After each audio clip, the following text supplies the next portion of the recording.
Hi everyone, it's Nicole Moore, love coach at LoveWorks here with another episode of Flirty Friday. So today I want to answer a question that I get asked a lot. Nicole, should I keep dating this guy? So I have so many women that ask me, they're dating a guy and they're like, well, I'm not really sure if he's the one or not.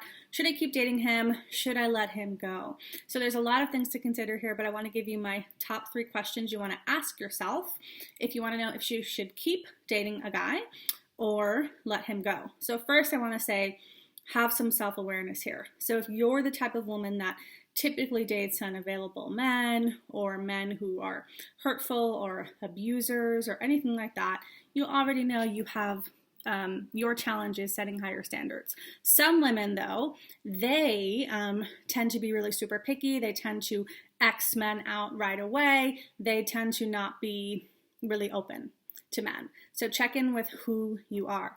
But here's 3 questions you can ask yourself, no matter what, to figure out if you should keep dating a guy or if you should let him go. So first question I want you to ask yourself is, how close or far away is he from my ideal? So I also have another Flirty Friday video on my #1 manifesting tool to bring your man in. You can use that as a gauge to figure out how close or far away is this guy from ideal.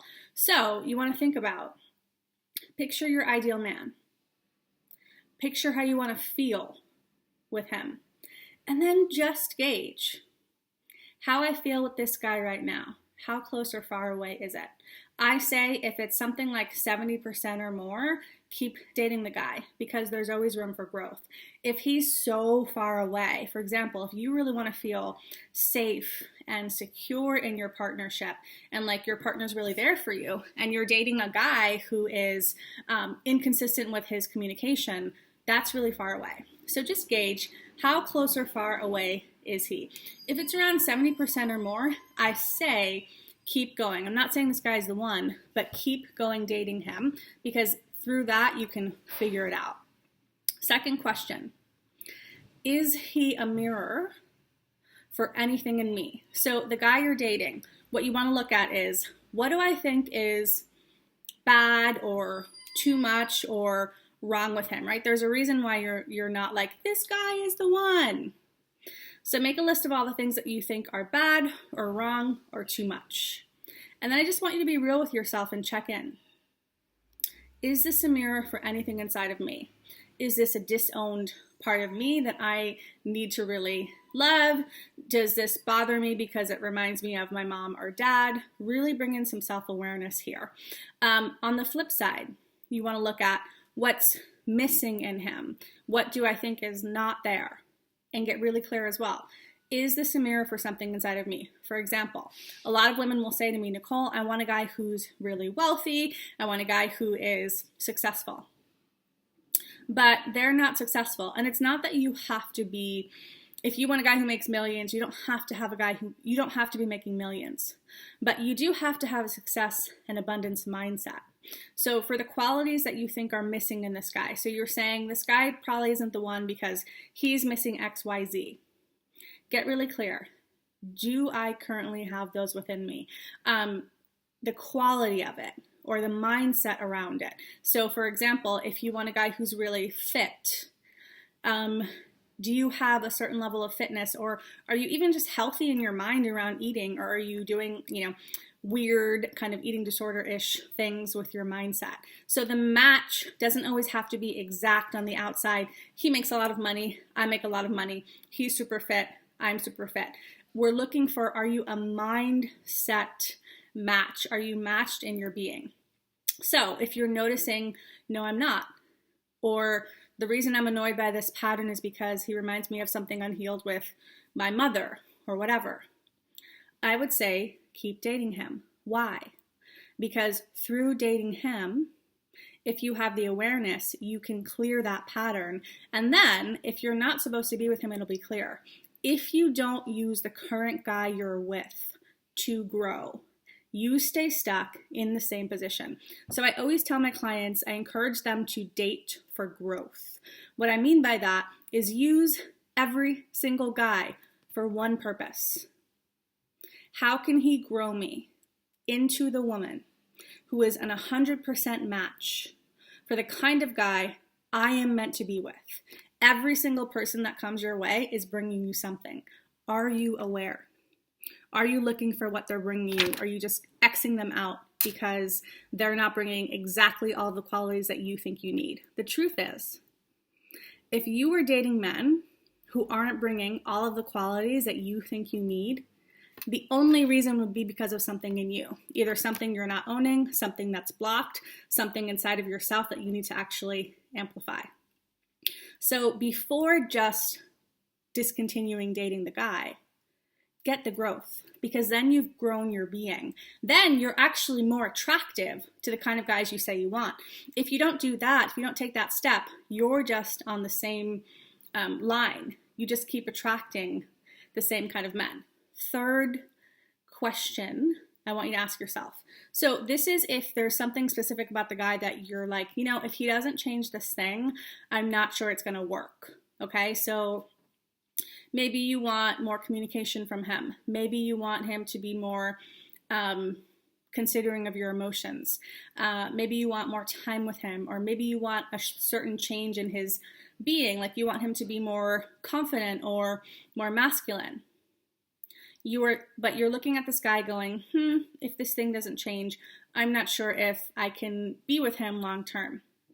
The question you want to ask yourself is, and you got to get really real, this thing I want him to change, would he change this on his own even without me?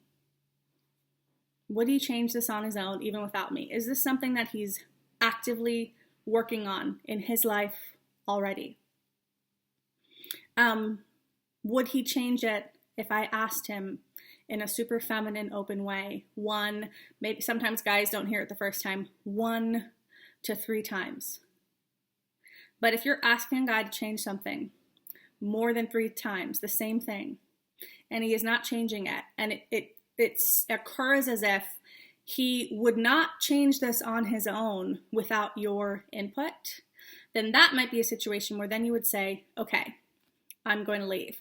But if you notice that this guy, let's say he has a little bit of a confidence issue, but he's really working at it every day, he's going to grow in confidence with or without you. Then that would be someone that you could say, let me keep dating them, because he's self-motivated to make the exact change in himself that I want him to make, okay? So to recap, you're looking for this guy that I'm dating right now. How close or far away is he from what I consider to be my ideal? The ideal feelings I want to feel with my man, the ideal picture that I have. 70% or more, keep going, because the missing 30% is usually something that you actually need to change in yourself. Second is he a mirror for anything in me? This is what you might need to change in yourself. So the things that I think are lacking in him, am I currently exhibiting those in myself right now? The things that I think are too much in him or bad or wrong, do I have those parts and am I not owning them, or are they coming from some kind of trigger from the past? If you do the second step, you're going to be super clear. And then it becomes obvious whether or not the guy is the one. And then the third piece is if you're wanting him to change something.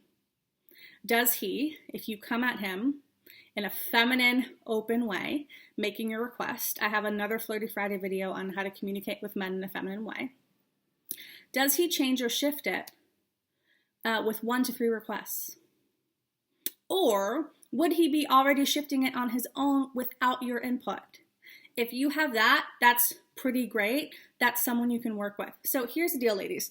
A lot of women are looking for perfection off the bat.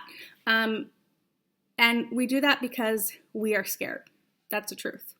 We think that if we can manifest someone who's completely perfect right off the bat, then we're going to be safe. Then we're not going to be hurt. But a lot of men aren't going to come to you perfect. And that's because, honestly, it's because of what needs to shift in you. So I can say from my own experience, when I met my man, Mike, I asked myself these exact questions. So one thing that he was showing that I thought might be too much was, his sister had died 6 months earlier. So he was in a period of grieving, and he's very emotional. And he brought a lot of that emotion out to the surface when we first started dating. And that freaked me out a little bit. But I went and looked at, is this a mirror? And I saw that, you know what, this situation was calling me to own more of my emotions. And I did that. So I used it as a mirror. And then I wasn't bothered by his emotionality. And then I actually saw the brilliance in it. And I felt closer to him and more like he was the one. I asked myself, is there any way I can grow from interacting with this man? And I kept seeing that there was, and I kept doing that. And the feeling of him being the one I'm supposed to be with grew over time. Now, sometimes people know right away. In fact, Mike says he fell in love with me when he saw me on the first date. But that wasn't my experience, and I find for women that's often not their experience. So if you are having the question of, should I keep dating the guy or not? My answer to you is, if there's any potential growth, and again, if it's not a truly negative situation, if you're not, don't keep dating the unavailable guy if that's your pattern. But I'm talking about you're dating someone and he's a good guy and you're just in this phase of like, I'm not sure if he's the one for me or not. If you can see growth within yourself, if this person's reflection is illuminating for you something that needs to shift for you to actually get what you want, take it. Because what's going to happen is when you shift that, either you're going to see that he's the one, or you're going to see that he's not, but then you're in the absolute energetic space to then attract the one. I hope these 3 questions were helpful. If you have a question that you want me to answer on Flirty Friday, all you have to do is go below this video and click the link and you'll be able to submit your question. My team and I look through the questions, and if we select your question for the week, we will let you know. I want to say that many of you have been in my community for a while and you've been emailing me personally. I have more than 12,000 women in my LoveWorks community right now, which is kind of crazy. But what that means is that I can't, unfortunately, answer all my emails anymore. So the way to ask me a question is through Flirty Friday, okay? So click to submit your question below, and I hope you have a flirty Friday.